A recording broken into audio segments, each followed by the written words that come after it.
these allegations are false. He denies every one of them. Antonio Brown's agent saying the woman accusing Brown of sexual assault is just out for money. The allegations and reaction all unfolding as Brown hit the practice field for his new team, the New England Patriots. The woman suing Brown says they met while in college and that he later hired her to be his trainer. She's alleging that there were 3 incidents, 1 here in Allegheny County and 2 in Miami. This story has been developing all day, and John Shumway joins us live with the latest. John. Yeah, and when we're talking about the details of this story, I just want to warn you that there are some sexual terms and descriptions in this coming story that may make some people uncomfortable. But they're important for you to understand the gravity of the accusations against Antonio Brown.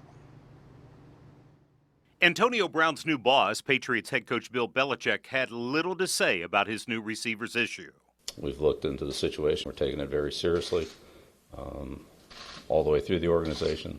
The lawsuit claims Antonio Brown, quote, exploited, sexually assaulted, and raped his former trainer, Britney Taylor, end quote.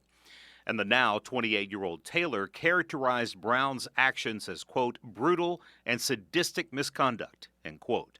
Brown's attorney, Darren Heitner, says in a letter on Twitter that Brown, quote, denies all of the accuser's allegations, end quote.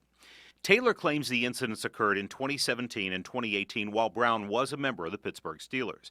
She claims the first incident occurred in Brown's home here in the North Hills of Pittsburgh in June of 2017, where she says Brown, quote, exposed himself and kissed Ms. Taylor without consent, end quote. Then, 2 weeks later in Miami, quote, began masturbating near her without her knowledge and ejaculated on her back, end quote. Then, in May of last year at his home in Miami, she claims that Brown, quote, forced her down onto a bed, pushed her face into the mattress, and forcibly raped her, end quote. Brown's attorney says, quote, the accuser engaged Mr. Brown in a consensual personal relationship. Any sexual interaction with Mr. Brown was entirely consensual, end quote. The lawsuit has the attention of Allegheny County District Attorney Stephen Zappala. When something's filed and alleges that a crime was committed, we take a look at it. Brown's attorney Heitner goes on to say that Taylor asked Brown, quote, to invest $1.6 million in the accuser's business project, end quote.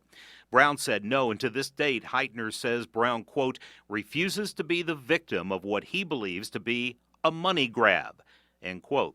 Social media and sports talk have jumped on that bandwagon, pointing out that Taylor never went to the police and waited to take any action until now. Victims are always reticent. Will somebody believe me? Why would they believe me? And I think as a society, what we have to ask is, why are we always focused on what the victim did?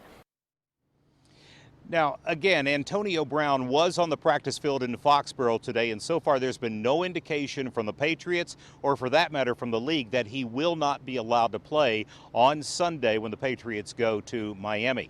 Now, remember, all of this happened while Antonio Brown, allegedly happened, while Antonio Brown was a Pittsburgh Steeler. Coming up new at 6, you'll hear what the Steelers had to say about it today. Live downtown, John Shumway, KDKA News.